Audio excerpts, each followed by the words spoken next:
Sportivi siciliani, ben trovati anche per questa nuova puntata di Penalty, tutto il calcio di cui il calcio vero non parla mai. Siamo in diretta il mercoledì a partire dalle 15:20 sul canale 15 del digitale terrestre di 7 Gold, siamo in replica comunque alle 20:30 sul canale 19 di TVM Palermo, ma siamo in replica alle 21:30 anche sul canale 81 di Sesta Rete di Catania. Puntata certamente molto importante perché spazieremo a 360 gradi nel mondo calcistico, non soltanto dilettantistico, e lo facciamo presentando subito il nostro ospite di questa puntata, ovvero Evaristo Cola.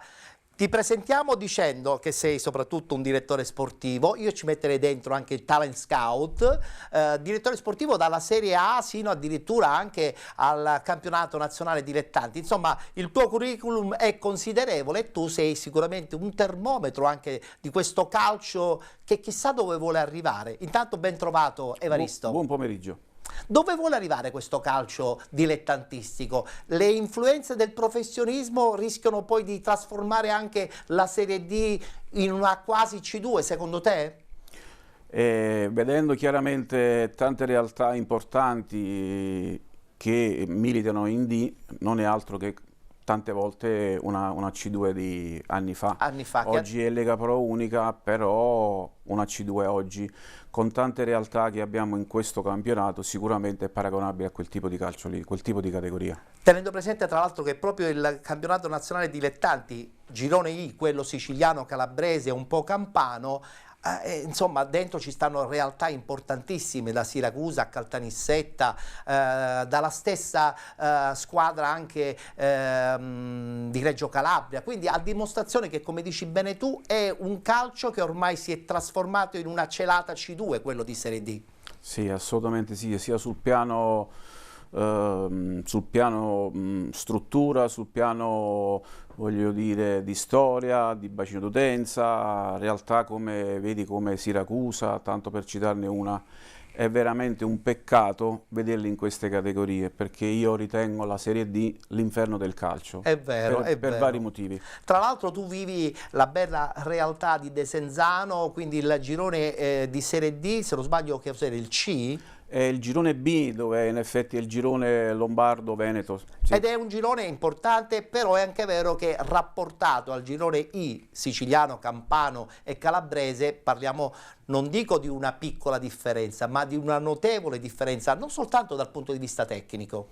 Sì, infatti io sono convintissimo che a tutti i livelli di eccellenza, promozione, anche a livello di settore giovanile, scuole calcio, eccetera, per me su rispetto a giù è un calcio più facile, più tranquillo, dove anche se esiste una grande piazza, mettiamo il caso del girone B, appunto del Piacenza, sì, che sono anni che oramai milita in D e non riesce più ad andare in C, però anche se Piacenza è un comparto industriale importante, però le pressioni come le può avere il Siracusa, certo, esistono sempre. Ecco, sono molto inferiori, per cui secondo me il calcio di su, sotto tanti punti di vista, non è uguale al calcio di giù, che è molto più forte sotto tanti punti di vista. Con te voglio parlare anche di giovani, perché per esempio la regola degli under in Sicilia è basilare, soprattutto quando c'è da strutturare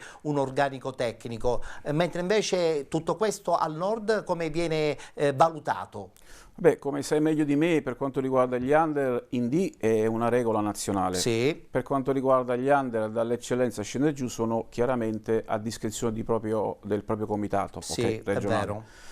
Per quanto riguarda gli under, io sono del parere, anche perché quando mi è capitato di essere io direttore sportivo, i giovani li portavo in prima squadra perché meritavano, non perché c'è l'obbligo. Adesso c'è l'obbligo e quindi questo insomma non qualifica l'aspetto tecnico del giocatore stesso. Più che altro è anche un discorso che secondo me andrebbe un po' approfondito, perché tantissime società di D fanno leva sul fatto che comunque, non avendo un grande settore giovanile, succede che automaticamente il giovane 9 volte su 10, non diciamo 10 su 10, prendono i giocatori dal prestito da una squadra professionista, sì, che poi sotto l'aspetto federale non ha valenza il prestito, perché non c'è il prestito dai professionisti dilettanti. Sì, è vero. non fai altro che comunque poi dopo fare delle difficoltà, perché la D, un campionato difficile, cosa succede? Che il giovane lo maturi, lo crei, lo costruisci, gli dai un vitto e alloggio, gli dai un rimborso spese e poi alla fine mi ritorna, se casomai la società da dove proviene Sperando vuole. che abbia fatto comunque una differenza anche in quella categoria, Esatto. perché poi c'è anche il fatto che può succedere che non è detto che tutte le ciambelle riescono col buco. Esatto, però spesso succede che dovrebbe tornare alla base, sì. però succede che, per dire, potrebbero anche succedere un po' delle incomprensioni, perché mettiamo il caso, una società di D ha preso un giovane dalla C, sì, dalla B, la nuova proprietà durante l'anno viene in D e dice no, questo ragazzo qua, poiché federalmente mi è arrivato definitivo perché il prestito, ripeto, non c'è, lo tengo, non voglio restituirlo se la società volesse farlo ritornare alla base.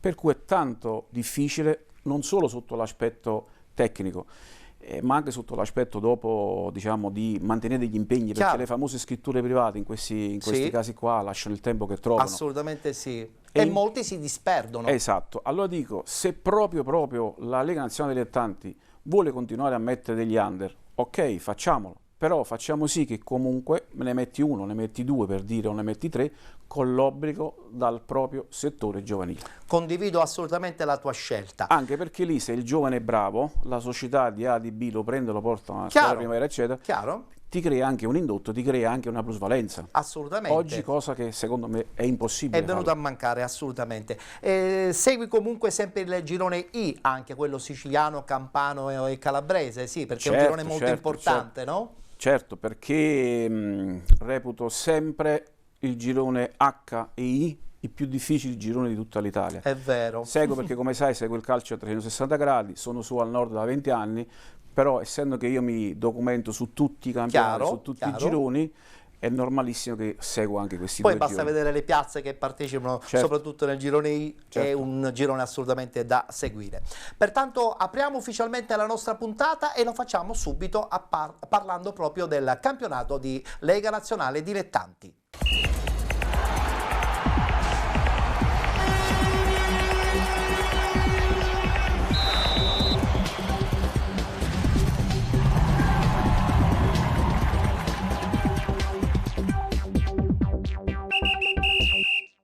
Domenica si è giocata la seconda giornata di ritorno, eccola qua la schermata dei risultati. Castrum Favara batte Città di Acireale 1-0, Acragas batte FC Pompei 2-0, vittoria del Licata 3-2 contro il Locri 1909, Nis FC batte Paterno Calcio 4-1, Sambiase batte Vibonese Calcio 1-0, pareggio tra Scafatese e Regina 1914, 1-1 il risultato finale, Nuovi Gei Virtus batte Città di Sant'Agata 2-1, Siracusa Calcio che vince a Ragusa per 2 rete 1 ed infine San Cataldese ed Enna che pareggiano 0-0.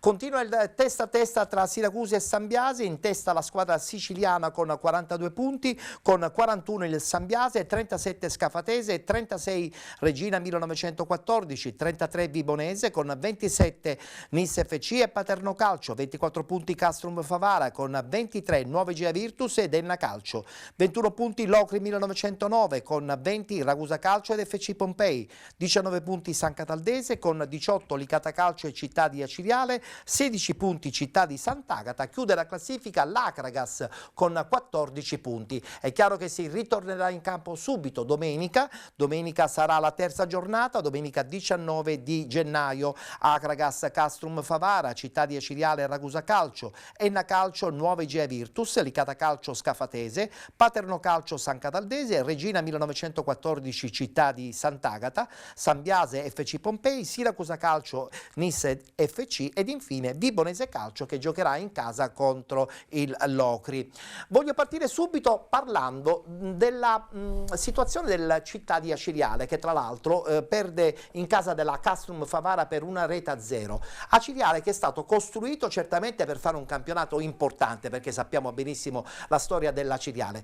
Quanto può incidere il fatto che comunque sia arrivato al girone di ritorno, hai cambiato allenatori e hai ricostruito tutto il quadro tecnico?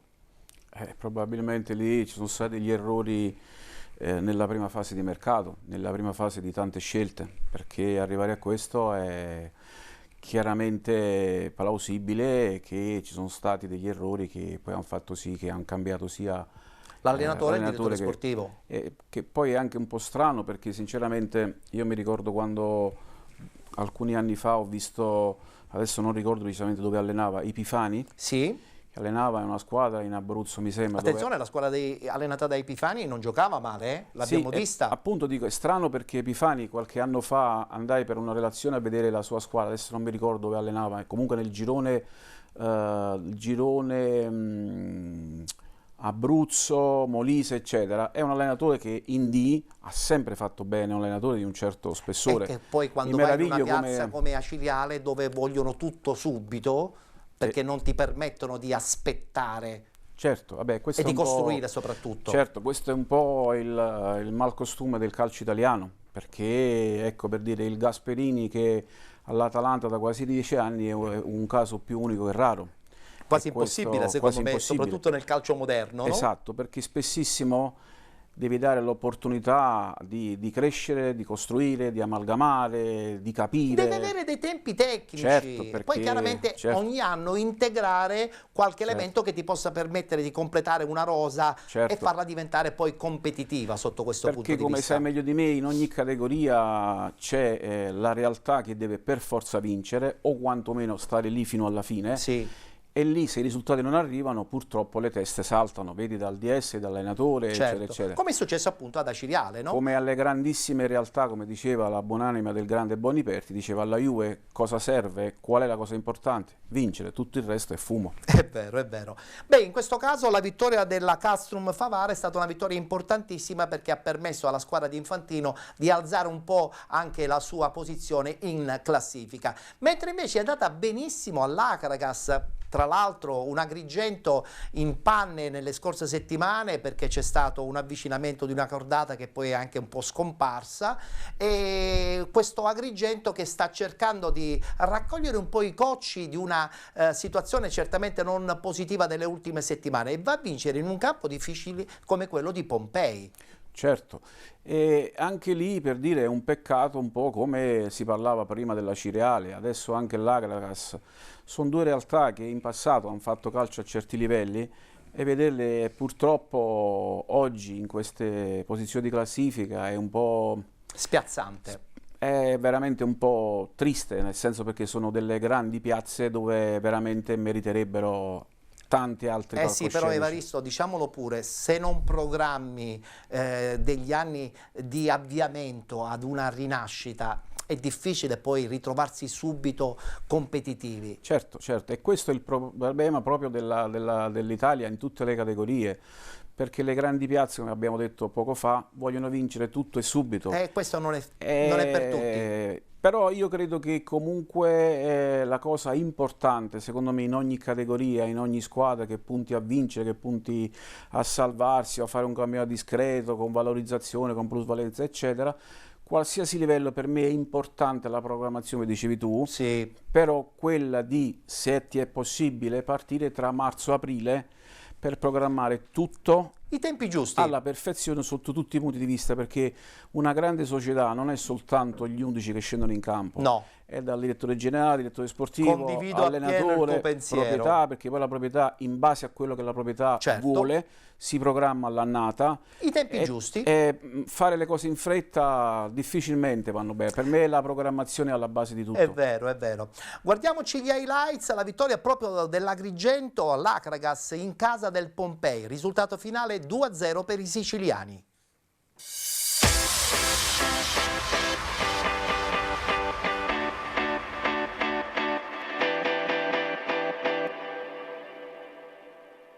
Amici sportivi ed antisportivi, buon pomeriggio da Nico Erbaggio e ben trovati allo stadio comunale di Santa Maria la Carità. Questa è Pompei Acragas, 19ª giornata. È cominciato il match. Verdoliak di testa per Tomte che ruba il tempo all'avversario e prova ad immolarsi. Tomte se ne va, Tomte e poi viene fermato all'ultimo. Può andare all'1 contro 1 Bocchetti, il duello con Gningue, il traversone per Tomte. Sfera che viene messa fuori, ancora Tomte prova un controllo in qualche modo, Tomte per Putoriere che prova a girarsi, la scodella dall'altra parte. Poi il cross di Rechichi, un campanile altissimo su cui Rizzuto può uscire. Attenzione qui a Meola che calcia. Parte Meola, deviazione di Tomte. Poi attenzione al batti e ribatti all'interno dell'area di rigore. La conclusione Murata ancora una volta. E poi la raccoglie Tuccio. Da questi a Guerra, è partito a destra Rondinella. Viene incontro Vitale che fa sfilare per Tomte. Ancora Vitale. Fermato sul più bello, non è finita. Puntoriere la gira immediatamente per Bocchetti che guarda all'interno dell'area, finta il traversone. Adesso parte il cross con Vitale che aveva provato ad avvitarsi. Parte Verdoliak con il destro verso la porta. Dragan. L'arbitro ha già il fischietto alla bocca. E allora finisce 0-0. Il primo tempo, è iniziata ufficialmente la ripresa tra Pompei e Akragas. Va Meola con il destro, secondo palo, doppio colpo di testa col pallone che sfila e poi viene deviata nuovamente da Verdoliak. Meola in battuta, il cross morbido, il colpo di testa da parte di Christopoulos e poi il tentativo di deviazione di Pusic sotto misura. Vitale in avanti per Tomte, affossato, non c'è fallo, resta a terra Tomte. Attenzione a questo 2 contro 1 in fascia, attenzione, gran gol, che gol di Meola. Botta terrificante all'incrocio dei pali di Meola. La rincorsa del numero 9. Il traversone, pallone che resta lì. Attenzione Trossi, il rimpallo, Rondinella. Il miracolo incredibile di Dragan. Punta all'avversario Rosati. Il tocco all'interno dell'area per Tomte che può andare sul fondo. Tomte all'indietro per Puntoriere. Puntoriere si gira. Attenzione. Che cos'è? Un fallo in attacco, crediamo. Fuori gioco non è perché l'assistente ha la bandierina bassa. Scannerizza la situazione e poi serve Puntoriere. Attenzione, prova a girarsi. Puntoriere se la porta sul destro. Puntoriere calcia. 5 minuti per le speranze del Pompei di agguantare il pareggio. Puntoriere ci ha provato. Va liberato Russo a cercare Verdoliak che la prolunga. Attenzione con un braccio. Il tocco di Santapaola. Rondinella, pallone che rimbalza sul corpo di Santapaola e poi Christopoulos fermato da Russo. Attenzione, il pallone resta in campo, lo fa su 2-0. 2-0 per l'Akragas. Ha segnato Lofaso. Ormai la partita non ha più nulla da offrire. Cala il gelo a Santa Maria la Carità. Vince l'Akragas 2-0.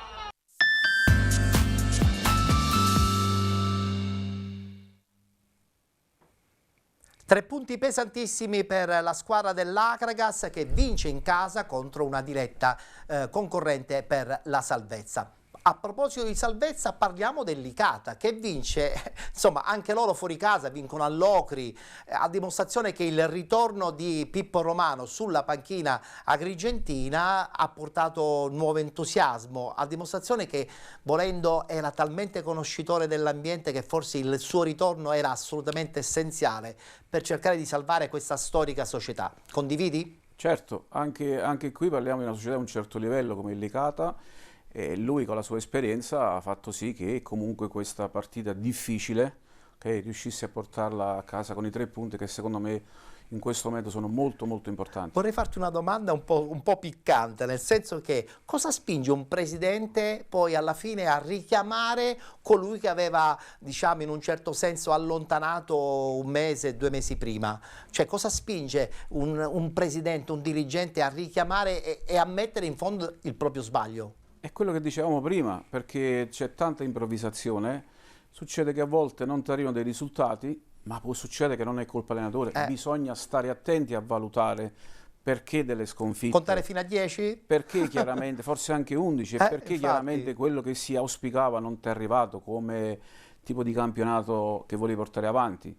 perché molto spesso a volte non è colpa dell'allenatore, però lì bisogna essere scaltri a capire di chi è la colpa. E lì sono i dirigenti che ti aiutano a fare le valutazioni con intelligenza e maturità. Poi cambi, ti arriva un altro che non ha il tempo di ambientarsi, magari non conosce la categoria. E nel frattempo stai perdendo partite che ti possono... E poi va peggio e alla fine poi richiami quello che hai mandato via. È vero, è vero.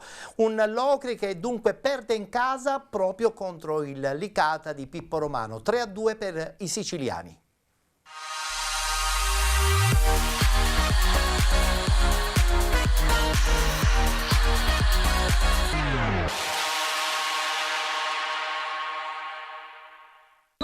E inizia dunque la partita tra il Locri e il Licata.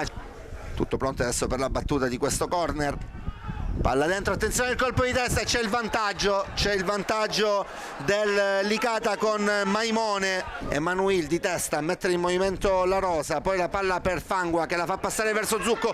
Zucco prova ad andare via, ancora Zucco in possesso di palla, Fangua, il tiro viene respinto da Rossi, la palla è ancora viva per il Locri, c'è la rosa che la lascia sfilare, poi il pallone taglia tutta l'area e si perde in calcio d'angolo. Purtroppo per i tifosi Amaranto la situazione da palla inattiva è spesso oggetto di tristezza ed ecco qua che c'è il secondo gol del Licata, questa volta è Mbaye che al 14esimo realizza il gol e non esulta. Palla a Chiricosta, c'è Simonetta, Fangua che riceve ora, Fangua riesce ad andare via l'avversario, poi Chiricosta sempre per Fangua che finisce giù, per l'arbitro è tutto regolare. 2-0 per il Licata. Qui bravo Fangua ad attaccare il suo avversario, ancora Fangua, il tiro di Fangua viene fermato nuovamente da Rossi, rigore e c'è calcio di rigore per il Locri, c'è anche l'ammonizione per Rossi e dunque al 35esimo la rosa contro Rossi, la rincorsa di La Rosa, il tiro di La Rosa, la parata di Rossi. Lancio lungo a cercare Chiricosta, il tocco, la posizione era regolare. Leveque sul punto di battuta, Ficara vicino a lui, la palla messa dentro, il tiro e c'è il gol del Locri, su calcio d'angolo Pantano realizza il gol che rimette in piedi la partita, prova a sovrapporsi Scarfiello ma Fangua va via, Fangua mette dentro, Reis di testa, gol! Ha pareggiato il Locri al 12esimo ed è Reis e dunque il Locri rimette sui binari del pareggio la partita. 12esimo minuto, l'azione sulla sinistra di Fangua e il Locri pareggia. Fangua, attenzione, Fangua un po' di spazio, scarica su Leveque. Leveque prova ad entrare in area di rigore, il tiro di Leveque è rimpallato, la palla arriva facile su Rossi. Qua c'è questo lancio lungo, attenzione, la palla rimane lì, il tiro, la paratissima di Donini. E dunque squillo del Licata, adesso il Locri però può provare il contropiede. Viene battuto con uno spiovente in area, la palla è lì. C'è Chiricosta che viene però murato, Simonetta. Dalla distanza Simonetta, alto, ma attenzione perché ora la palla arriva a Saito tenta il pallonetto e c'è il nuovo vantaggio del Licata.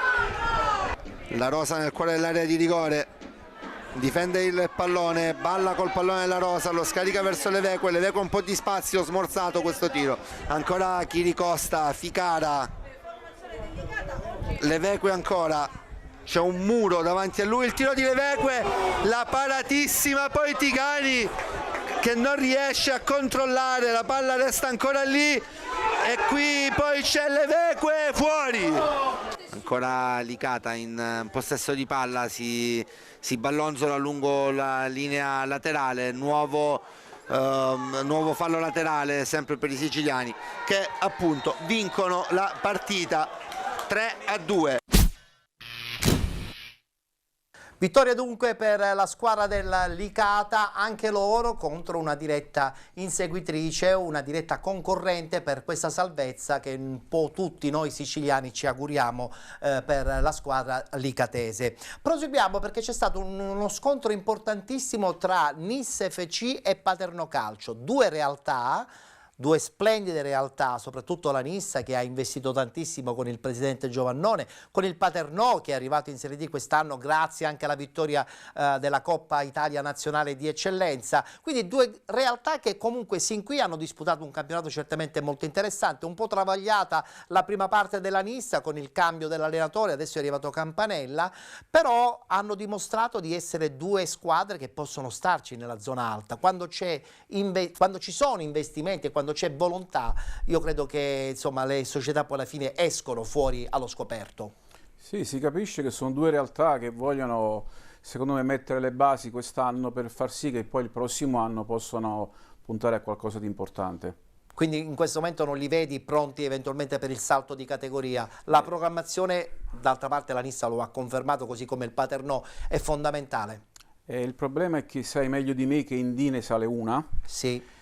I ripescaggi valgono poco. Purtroppo anche questa è una cosa che nel calcio italiano non riesco a comprenderla. Impensabile. È una vita che in Eccellenza la seconda attraverso i playoff può andare in D. Può tentare la carta. Chi vince la Coppa Italia può andare in D.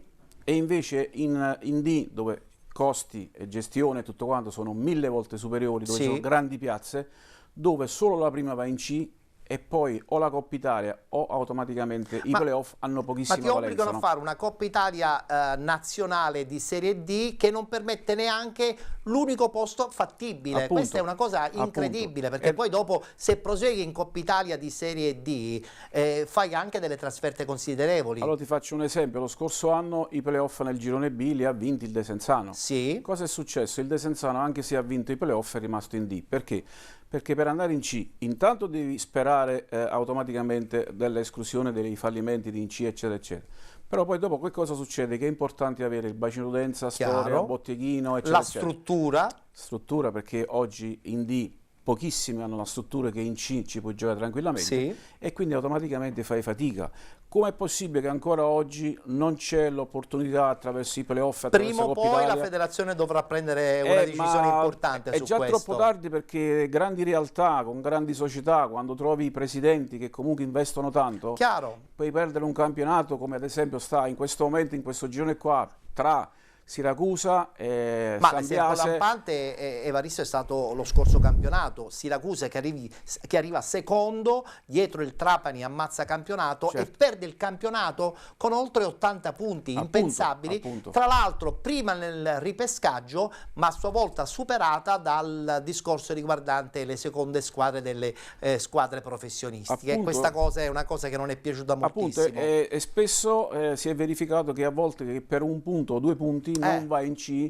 È normale che una proprietà, se si stufa di una cosa del genere, lascia e va via. L'anno dopo ci ripensa ad investire ancora. E oggi trovare presidenti che investono nel mondo del calcio non è semplice. Non è assolutamente facile. Per cui ti dicevo, quest'anno sia il Nissa che il Paternò, secondo me, essendo che parliamo anche del girone tra i più difficili d'Italia insieme al girone H, però in questo momento vedi Siracusa e vedi Sambiase, secondo me hanno un passo diverso. È vero. Ed è difficile recuperare tanti punti quando poi due squadre del genere stanno andando a 1000. È vero, è vero. Guardiamoci gli highlights, la vittoria comunque della Nissa nei confronti di questo Paternò, pertanto questi 3 punti hanno permesso alla squadra di Campanella di appaiare proprio la squadra paternese.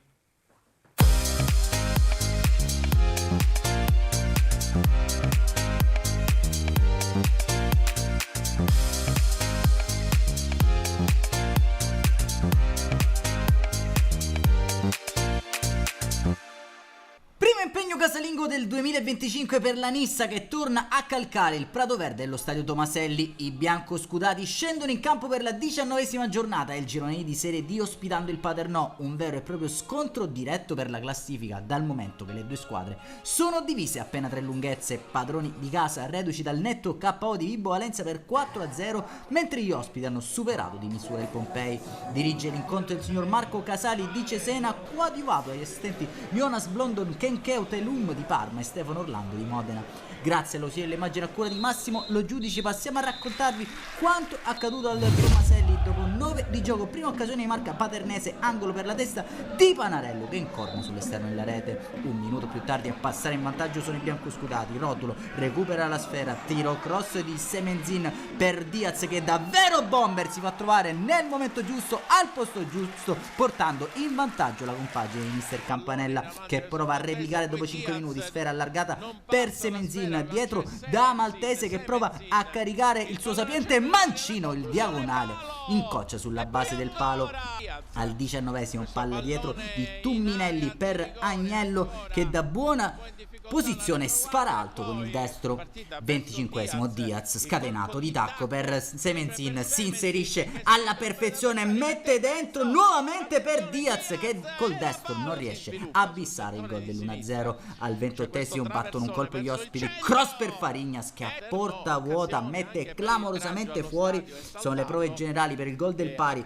Dalla sinistra infatti il pallone di Greco arriva a Fariñas che questa volta si batte Elezai con un potente mancino sotto la traversa, ristabilita la parità del punteggio. Al 39esimo Zarrillo dietro per Maltese, il mancino col collo esterno non inquadro sparecchio della porta. Ultima emozione della prima frazione di gioco, angolo di Maltese che sbatte direttamente sulla trasversale dei pali. Segue solo il Giudice Visco, il direttore di gara.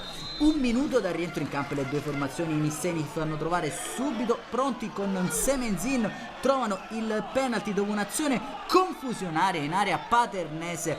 Dal dischetto si presenta lo stesso Diaz che è glaciale e fa 2-1 riportando in vantaggio la Nissa che ora vuole chiudere i giochi. Al minuto 51 Tumminelli per Rotulo che prova a calciare, Mileto miracoloso si distende la moto perpetuo del centrocampo nisseno, prova a trovare la gioia personale, calcia però centralmente, facile preda di Mileto.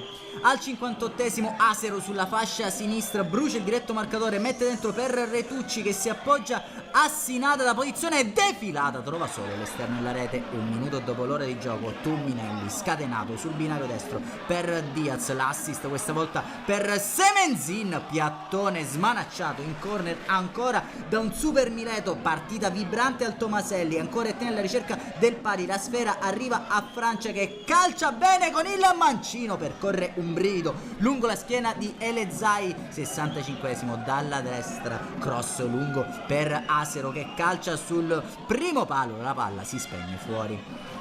Nissa che allora prova a chiudere i conti. 67esimo da corner, Marino batte il proprio portiere Mileto, la Nissa vola sul 3-1 facilitata anche dall'autorete paternese. A 8 minuti dal termine la sfera arriva a Maltese, allarga da Roturo, il filtrante è illuminante per Diaz che mantiene la posizione e da grande attaccante si porta a casa il pallone, tripletta e 4-1 per la Nissa. Esplode il Tomaselli, intanto la girandola di cambi coinvolge Barrera in luogo di Tumminelli, buon anno per Semenzin e Samaché per la standing ovation di Diaz.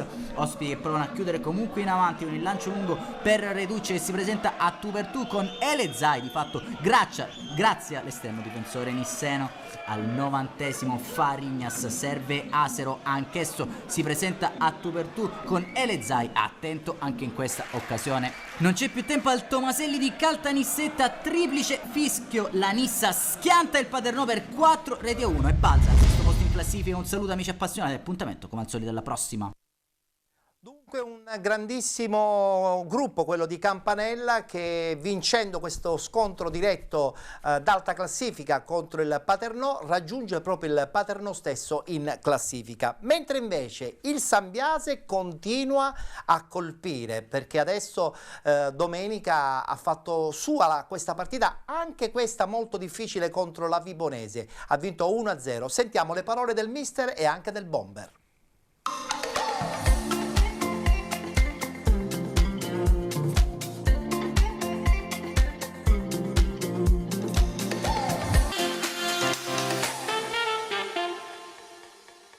Sì, oggi io credo che tutte e due le squadre potevano fare ben poco per quanto riguarda lo spettacolo. È stato un campo brutto, un campo dove Purtroppo si è potuto giocare solamente sulla seconda palla, sulla palla lunga e cercare di tenere la palla più distante possibile dalla tua area di rigore perché c'era il pericolo.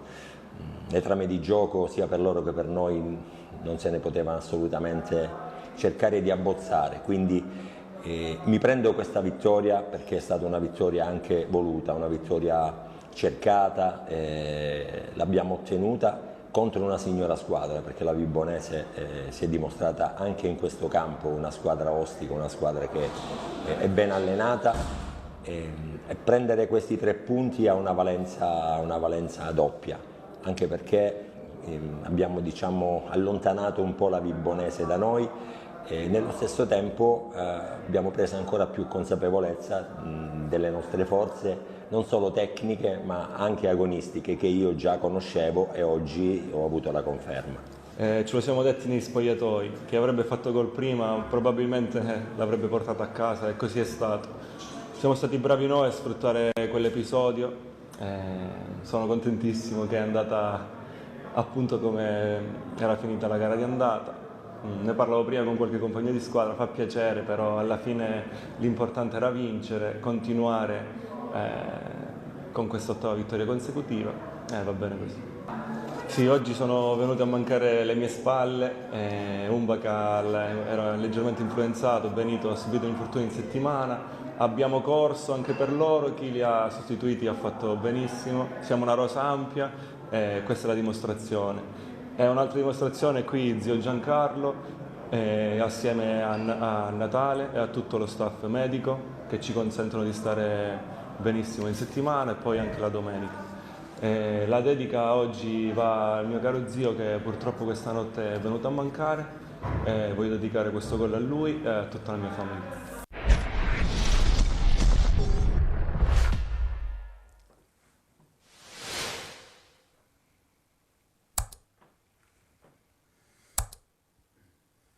La favola Sambiase durerà o non durerà? Evaristo, un tuo pensiero?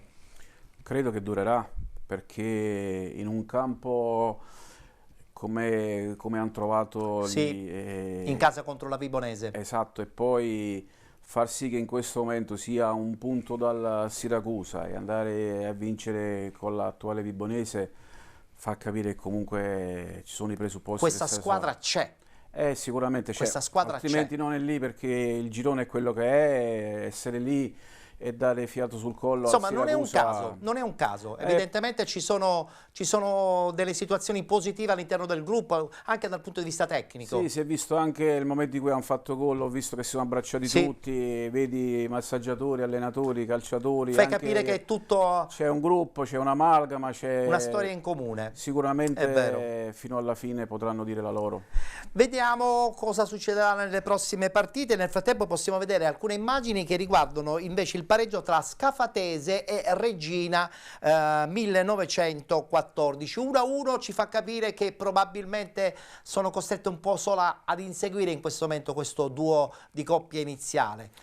Campionato non finito, ci mancherebbe. Assolutamente, ancora lungo, e poi è importante anche presentarsi nel momento in cui arriva il caldo in condizioni ottimali. Qualche scontro diretto. Scontri diretti, il campionato è ancora lunghissimo, però credo che oggi nel recupero che c'è della Reggina con la Castrum Favara, vedendo, esatto, sì, magari riuscendo a fare bottino pieno oggi, anche loro si metteranno lì a ridosso sia del Sambiase che del Siracusa. È vero, è vero, è vero. Anche questo certamente ci fa capire che sono 4/5 le squadre che possono ancora ambire alla vittoria finale. Vedremo anche in questo caso cosa succederà nelle prossime partite. Ti interrompo, io sono convinto che chi vince il girone H e il girone I, credo che è come se avessero vinto 2 volte il girone del Nord. Condivido, e il tasso tecnico è totalmente diverso, è vero. Volto pagina perché parlo in maniera veloce anche dell'incontro tra Nuova Igea Virtus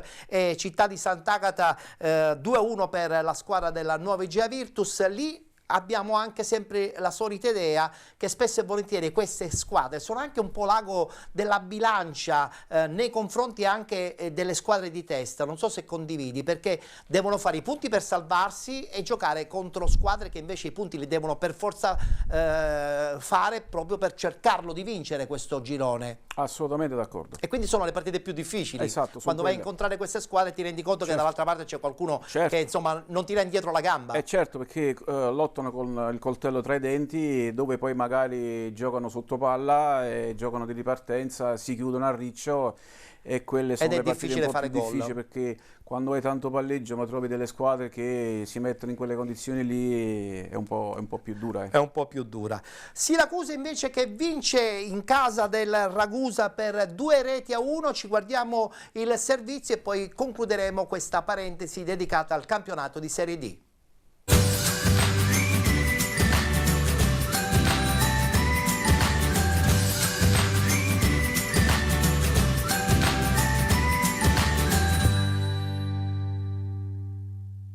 Siracusa ribalta il Ragusa per 2-1 e consolida il primo posto in testa alla classifica. Le tante assenze fra gli azzurri portano mister Turati a giocare con il 4-3-3 con Lumia in porta, Baldan e Sus centrali difensivi, a destra e a sinistra i due giovani rispettivamente Puzzone e Pistolesi, centrocampo con Limonelli, Palermo e in cabina di regia Candiano, il centravanti per la squalifica di maggio è Sarao con ai lati Di Grazia e Alma. Ottima partenza degli aretusei, dopo 3 minuti ci prova Palermo, si gira, spalle alla porta, il suo destro finisce alto di poco. Pressa al 12° molto bene Alma e il Ragusa rischia con il giocatore aretuseo che per poco non realizza. Al 21° la punizione di Di Grazia sfiora l'incrocio dei pali. Finalmente si vede il Ragusa, siamo al 27°, ci prova da fuori Abercon, para a terra Lumia. Ma 2 minuti dopo in contropiede la formazione di casa passa in vantaggio. Se ne va Abercon, alla fine dopo una serie di batti e ribatti il pallone perviene a Taglierino che col suo angolatissimo sinistro mette alle spalle di Lumia 1-0. Reazione immediata degli azzurri che ci provano al 36°, Candiano per Di Grazia, Palermo fermato in angolo al momento del tiro. Sul corner seguente batte Di Grazia, il colpo di testa di Palermo fa la torre per Sarao che sempre di testa mette dentro il suo primo gol stagionale. Al 46° errore di Sus con Abercon però strozza il tiro che si perde fuori. Il Siracusa la ribalta un minuto dopo. Batti e ribatti nell'area Iblea con Sarao che su un retropassaggio di un difensore si ritrova tutto solo davanti a Grasso e mette dentro di piatto sinistro. Così si chiude la prima frazione. La ripresa inizia sempre col Siracusa in attacco. Al 10° Alma di testa all'incrocio dei pali, para il giovane portiere siracusano del Ragusa, Grasso. Al 12° ci prova Ametai per il Ragusa, Lumia mette in angolo. 16° minuto, il cioccolatino di Limonelli per Sarao davanti al portiere, la respinta di Grasso, la rovesciata di Alma che sfiora il palo. Entra al 22° Di Paolo per Alma e un minuto dopo gli azzurri rischiano sul tentativo di Ametai che ci prova con la palla che finisce fuori di poco. Entra Bonacchi per Puzzone, al 27° viene ammonito Palermo che salterà la Nissa nella gara in programma domenica prossima al De Simone. Ma diciamo che non succede più nulla fino alla fine se non da raccontare gli ultimi 3 cambi a Retusei con Longo per Di Grazia, Ba per Candiano, Russotto per Limonelli. Al triplice fischio finale il Siracusa continua a trovarsi in testa alla classifica, consolida su Scafatese e Regina che hanno pareggiato fra di loro e sulla Vibonese battuta alla Lamezia dal Sambiase. Domenica prossima la Nissa al De Simone.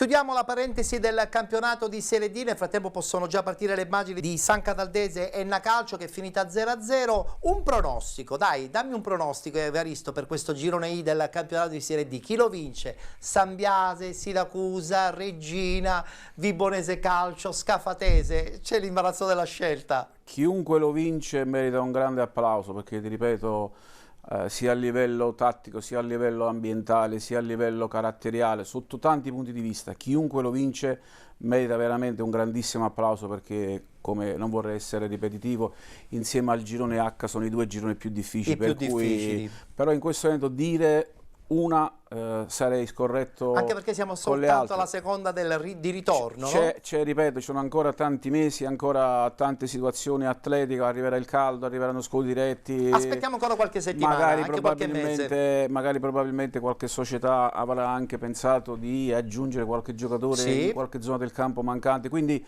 sarebbe secondo me un azzardo dire in questo momento qua, però chiunque vince merita veramente un grandissimo applauso. Assolutamente, condivido appieno questa tua dichiarazione. Chiudiamo qui la prima parte della nostra trasmissione, noi ci fermiamo, c'è la pubblicità e poi subito dopo partiremo velocissimamente con i due gironi del campionato di eccellenza. A tra poco.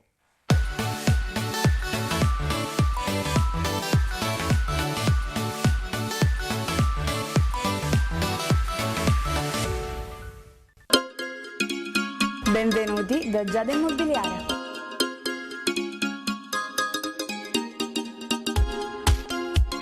La professionalità come punto di partenza, la qualità dei servizi come riferimento essenziale. Tutto questo è Giada Immobiliare di Giuseppe D'Antoni.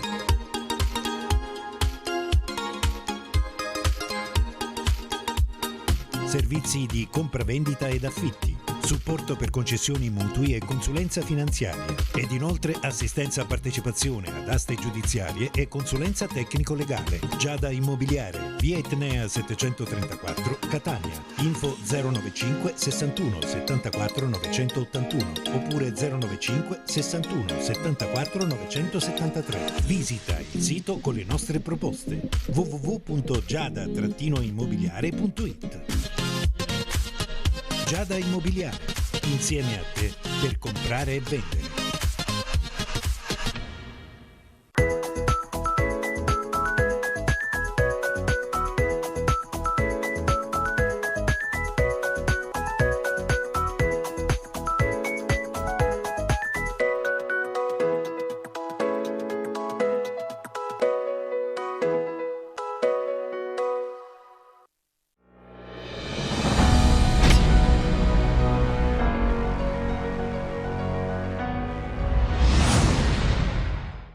Seconda parte della nostra trasmissione, partiamo subito con i due gironi del campionato di eccellenza, lo facciamo subito con il girone A.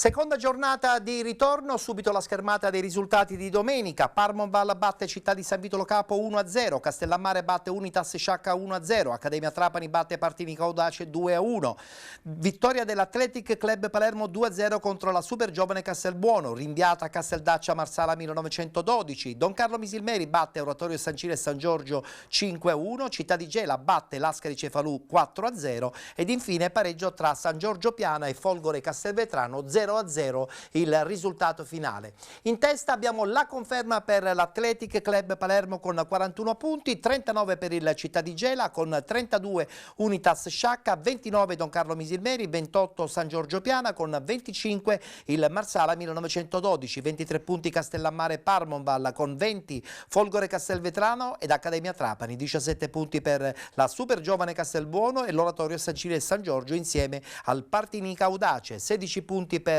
Città di San Vito Lo Capo e Casteldaccia ed infine chiude la classifica il Lascari Cefalù con 6 punti. Pochi istanti per parlare di questo girone, però la battuta la voglio fare proprio con Evaristo per cercare di capire quanto effettivamente questa Athletic Club Palermo, neonata società da un paio di anni che sta facendo una scalata fondamentale per abbracciare questa Serie D che vuole assolutamente, quanto può incidere il fatto di comunque vivere la propria realtà in una grande metropoli come Palermo? Sicuramente hanno... Perché poi ci vuole il pubblico per fare anche la Serie D. Certo, sicuramente hanno l'idea di fondare la seconda squadra cittadina.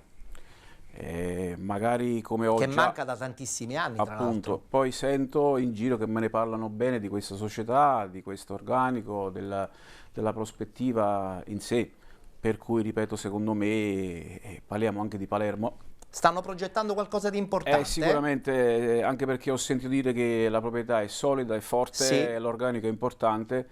Qui si capisce che c'è un progetto a lungo termine. È chiaro che poi dopo in Serie D cambiano i giochi e cambiano anche probabilmente le tematiche tattiche da affrontare in un campionato impegnativo come quello di Serie D. Assolutamente, perché ogni categoria ha i suoi pro e i suoi contro, ma ogni categoria rispetto all'altra, magari anche dall'eccellenza alla D, dalla D alla C, C, B e B a E, certamente ogni categoria che vai su è un mondo a parte. Sta soffrendo un po' il Gela, anche se è soltanto a 2 punti da questo Athletic Club Palermo, e anche il Gela per tradizione, dato che per molti anni ha disputato i campionati di Lega Pro, vuole assolutamente ritornare in Serie D. Anche lì spesso e volentieri gli investimenti sono fondamentali, però è anche vero che poi dopo bisogna avere un pizzico di fortuna, tante situazioni che collimano con un progetto comune che è quello della società.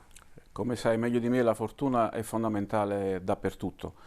Però, come abbiamo già detto precedentemente, quello che è importante è la programmazione, la solidità della società, la serietà, il progetto a lungo termine, e poi altrettanto importante è capire dove si vuole arrivare e con quali programmi si vuole arrivare.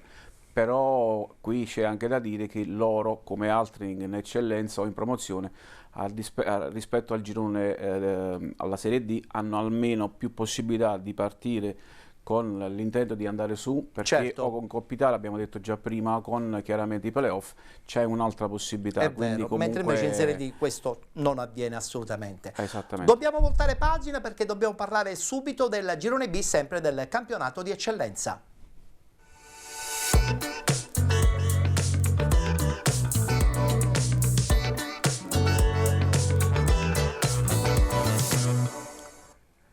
Anche qui si è giocata la seconda giornata di ritorno, subito la schermata dei risultati: Gioiosa SC Palazzolo 1-1, Leonzio 1909 Nebros 0-0, Rosmarino Città di Avola 2020 0-0, Vittoria batte Real Siracusa Belvedere 4-2, Città di Aci Sant'Antonio Leonfortese 1-1, Imesi Atletico Catania 94 Milazzo 2-2, Ionica FC batte Città di Mister Bianco 5-0 ed infine Mazzarone che pareggia in casa contro il Modica Calcio. Continua dunque il testa a testa tra Milazzo e Modica, ancora in testa la squadra messinese, il Milazzo con 38 punti, con 36 il Milazzo, 33 il Vittoria, 31 per il Città di Avola 2020, 29 punti per la Nebros, 27 Imesi Atletico Catania, con 24 Ionica FC, 23 punti SC Palazzolo e Gioiosa, 20 punti Leonzio 1909 insieme alla Leonfortese, 17 per il Rosmarino, 14 Città di Aci Sant'Antonio, 12 punti per il Mazzarone Calcio, 10 punti per il Real Siracusa Belvedere, chiude la classifica il Città di Mister Bianco con 6 punti.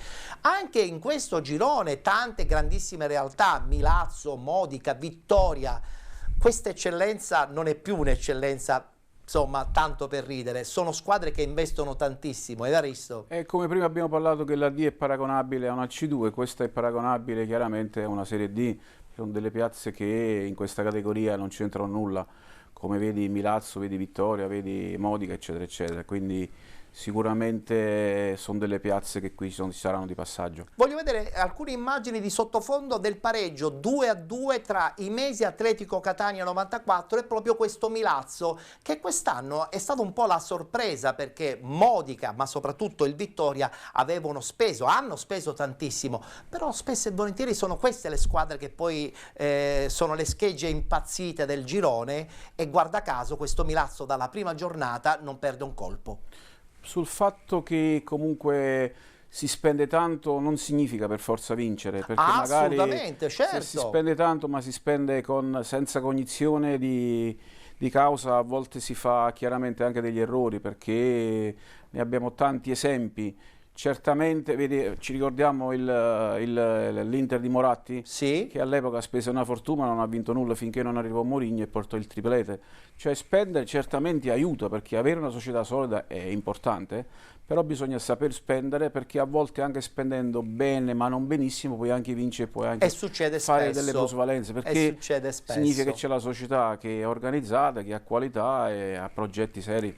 Evaristo, guardando proprio queste immagini ci rendiamo conto che comunque il livello del campionato di eccellenza, almeno qui in Sicilia, è certamente di grandissima qualità. Tutto questo spesso e volentieri, e lì subentra un po' il tuo ruolo da direttore sportivo, da talent scout, spesso e volentieri queste società, soprattutto nel campionato di eccellenza, sono abbracciate da questa ondata di argentini, spagnoli. Come vedi questo movimento che ormai soprattutto qui in Sicilia è esploso?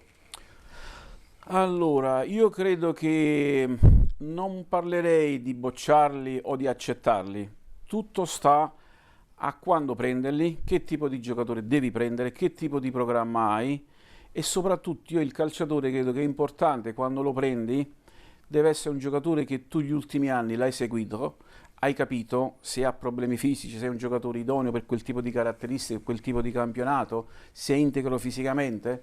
Non credo che comunque, ripeto, o accetterei o non accetterei, bisogna vedere di volta in volta. Però tutto questo va a discapito magari possibilmente di una cultura legata al proprio settore giovanile, no? Cioè il tutto e subito ti permette certamente di avere un giocatore straniero valido, però tutto questo spesso e volentieri è a discapito di un settore giovanile dove magari qualche ragazzo interessante ha difficoltà ad emergere perché la società ha investito più sullo straniero. Sono d'accordo con te, perché molto spesso si pensa, sai, come se fosse chissà cosa, dice arriva dall'Argentina, arriva dall'Uruguay, eccetera eccetera, ma a volte c'è gente qui che è più brava di lui, più forte di lui, più pronto di lui, eccetera.